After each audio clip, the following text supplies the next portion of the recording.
لیکن آنورڈس مجھے نظر آ رہا ہے کہ یہ سٹاپ ہوگا اور اس کے بعد ایران بھی ضرور انشاءاللہ پاکستان پہنچ جائے گا. فرائیڈے ہے آج پاکستان میں، لیکن سیٹرڈے کی مارننگ جو ہے وہ مذاکرات کے لیے رکھی گئی تھی، تو اس وقت تک ابھی ایک دن ہے اور اس میں امید ہے کہ یہ پیش رفت ہو جائے گی. ایران کوئی دور تو ہے نہیں کہ جو آنے میں بہت ٹائم لگے گا، پاس ہی ہے، تو جلدی سے ایران کا وفد جو ہے وہ پاکستان پہنچ سکتا ہے. بہرحال آج پاکستان جو ہے وہ خوش ہے. اسلام آباد کو دلہن کی طرح سجا دیا گیا ہے، بہت خوبصورت مناظر نظر آ رہے ہیں آج اسلام آباد کے، اور بہت ہر کوئی سرشار محسوس کر رہا ہے، بہت پراؤڈ فیل کر رہا ہے کہ پاکستان عالمی منظرنامے پر بڑا چمک کر آ رہا ہے. لیکن جہاں تک ان ٹاکس کی بات ہے، جو میری مختلف ایرانی صحافیوں سے بھی بات ہوئی ہے، جو میری مختلف جو اس یعنی کرنٹ افیئر کے اوپر اور انٹرنیشنل افیئرس کے اوپر گرپ رکھتے ہیں، ان سے بھی بات ہوئی ہے، تو وہ سب اس بات میں کوئی شک نہیں ہے انہیں کہ بد اعتمادی کی فضا موجود ہے، اور ایران بالکل بھی اسرائیل یا امریکہ کو ٹرسٹ نہیں کرتا. اور یہی وجہ ہے کہ ایرانی جتنی بھی لیڈرشپ ہے، آپ ان کے اسٹیٹمنٹس بھی دیکھیں تو وہ یہی بات کریں کہ ہم بیٹھ ضرور جائیں گے لیکن ہماری انگلیاں جو ہیں وہ ٹریگر پر ہوں گی. اس بات کا کیا مطلب ہے؟ اس بات کا واضح مطلب یہ ہے کہ مذاکرات کا مطلب یہ نہ سمجھا جائے کہ ہم کوئی جنگ سے بالکل فارغ ہو کے بیٹھ گئے ہیں اور ریلیکس کر گئے ہیں. آپ یہ یاد رکھیے کہ ہم اپنے ٹوز پر موجود ہیں، اور اگر آپ جنگ بندی کی مستقل خلاف ورزی کرتے جائیں گے تو ہم آپ کو اسی طرح جواب دیتے جائیں گے. وہاں پہ پھر کوئی جنگ بندی یک طرفہ طور پر نہیں ہوگی، یہ بات یاد رکھیے. تو وہ بیٹھ ضرور رہے ہیں. سوال یہ کہ پھر وہ بیٹھ ہی کیوں رہے ہیں اگر اتنی بد اعتمادی ہے؟ تو اس کی وجہ یہ کہ وہ یہ سمجھتے ہیں کہ آخر کار تو بیٹھنا ہی پڑتا ہے، چاہے 40 سال جنگ رہے، چاہے 4 دن رہے، چاہے 1.5 مہینہ رہے.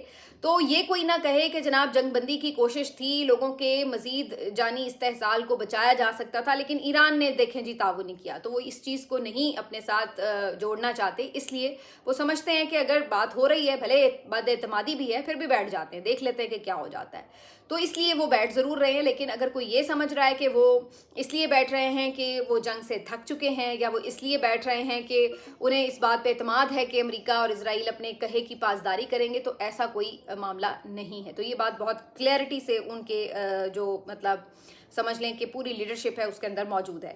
دوسری طرف جو اہم معاملہ ہے وہ خواجہ آصف صاحب کا ٹویٹ ہے، جو کہ آج بہت زیادہ ڈسکس ہوا. رات گئے خواجہ آصف صاحب وزیر دفاع نے ایک ٹویٹ کیا اور اسرائیل کے خلاف انہوں نے بڑی سخت زبان استعمال کی. انہوں نے لکھا کہ Israel is evil and a curse for humanity. While peace talks are underway in Islamabad, genocide is being committed in Lebanon. Innocent citizens are being killed by Israel, first Gaza, then Iran, and now Lebanon. Bloodletting continues unabated. I hope and pray people who created this cancerous state on Palestine land to get rid of European Jews burn in hell.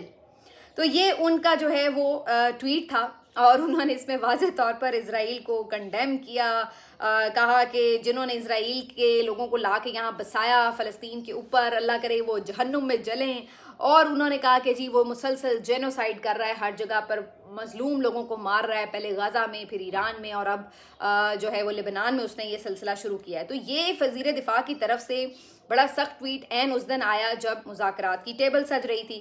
تو لیکن باتیں تو خیر انہوں نے 100% ٹھیک کی ہیں، اس میں تو کوئی شک نہیں. میرا خیال ہے یہ واحد خواجہ آصف کا ٹویٹ ہوگا جس پہ پی ٹی آئی والے جو ہیں وہ بھی خواجہ آصف کی تعریف کر رہے تھے کہ بڑا کھل کے بولے ہیں اور بڑا ٹھیک بولے ہیں، اور بڑی سب تعریف کر رہے تھے کہ انہوں نے بالکل پاکستان کے عوام کے امنگوں کے اور جذبات کے مطابق ٹویٹ کی ہے، ان کی ترجمانی کی ہے. لیکن سفارتی لحاظ سے دیکھا جائے تو این ٹاکس کے دوران اس طرح کی جو سخت گفتگو ہے وہ ظاہر ہے کوئی بہت زیادہ اپریشیٹ نہیں کی جاتی، اور یہی وجہ ہے کہ فوری طور پر اسرائیل کی طرف سے اس کے اوپر ایک ریاکشن بھی آ گیا.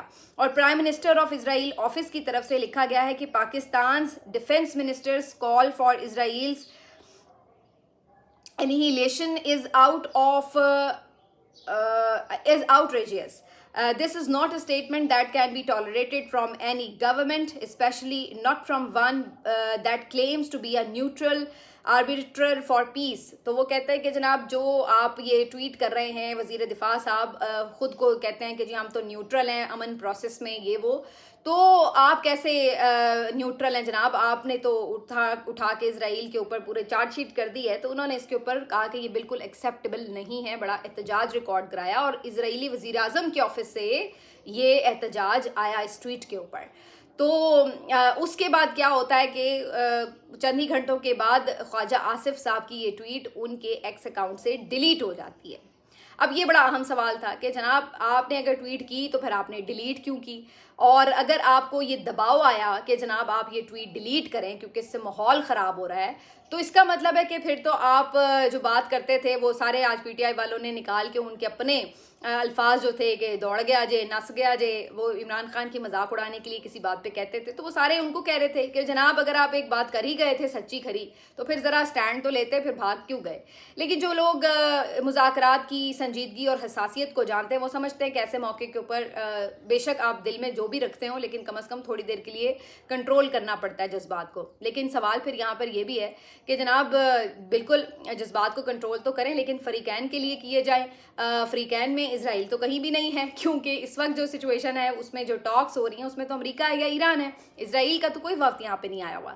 تو اس کے اوپر میں سمجھتی ہوں کہ بے شک اسرائیل ڈائریکٹلی تو اس کا فریق نہیں ہے لیکن بہرحال انڈائریکٹلی تو ان ٹاکس کا فریق ہے، کیونکہ جب ایران یہ بات کہہ رہا ہے کہ لبنان میں بھی جنگ بندی ہو تو لبنان میں جنگ بندی کی خلاف ورزی کون کر رہا ہے؟ وہ اسرائیل کر رہا ہے۔ تو بہرحال ایک فریق تو اسرائیل ہے، بے شک ٹاکس کا نہیں ہے لیکن جنگ کا تو ہے۔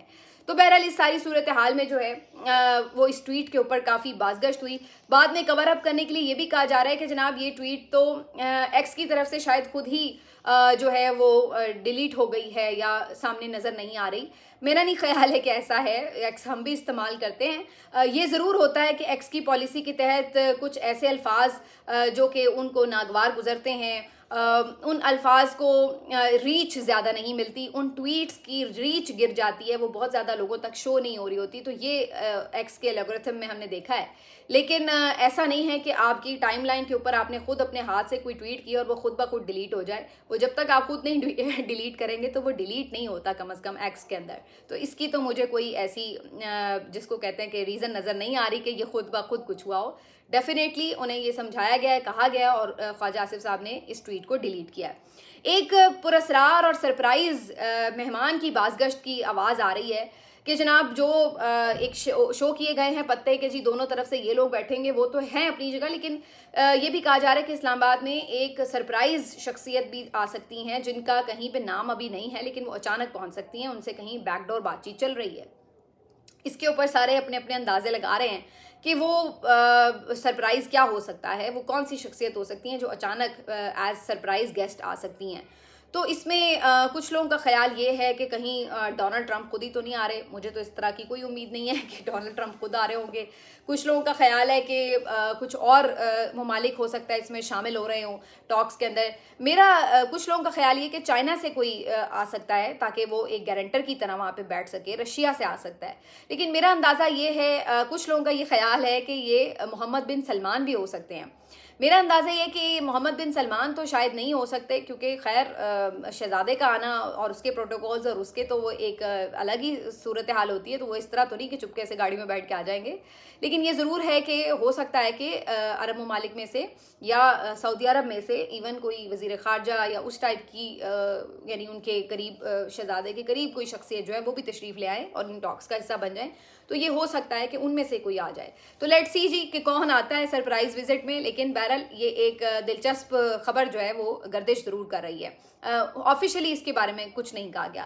آخر میں تھوڑی پیٹرولیم مصنوعات کی بات کر لیتے ہیں۔ آج اس بات کا قوی امکان موجود ہے کہ 70 روپے پیٹرولیم مصنوعات کی قیمتوں میں کمی کی جا سکتی ہے، اور یہ بھی آپ کو بتا دیں کہ ایسے موقع کے اوپر جبکہ پہلے سے ہی ایک ریلیف کا امکان ظاہر کیا گیا تھا اور اناؤنسمنٹ کی گئی تھی باقاعدہ کہ جی کچھ ریلیف مہیا کیے جائیں گے، اس صورت میں اب ہمیں کیا نظر آ رہا ہے کہ جناب ریلیف تو کیا ہی مہیا کیے جانے تھے، سبسڈیز اور جو کوئی انہوں نے ریلیف مہیا کرنے کے جو اعلانات کیے تھے ان کے اوپر مبنی اشتہارات کی بھرمار ہے پنجاب حکومت کی طرف سے۔ ایز آلویز ہمیشہ اس بات پہ تنقید ہوتی ہے لیکن پھر بھی اس پہ کوئی باز نہیں آتا، اور ابھی بھی تازہ خبر یہی ہے کہ ہر روز کی بنیاد کے اوپر مریم نواز صاحبہ کی تصویر کے ساتھ یہ اشتہارات اخبارات میں چھاپے جا رہے ہیں کہ جناب موٹر سائیکل والوں کو اتنی سبسڈی دی جا رہی ہے، بلا بلا۔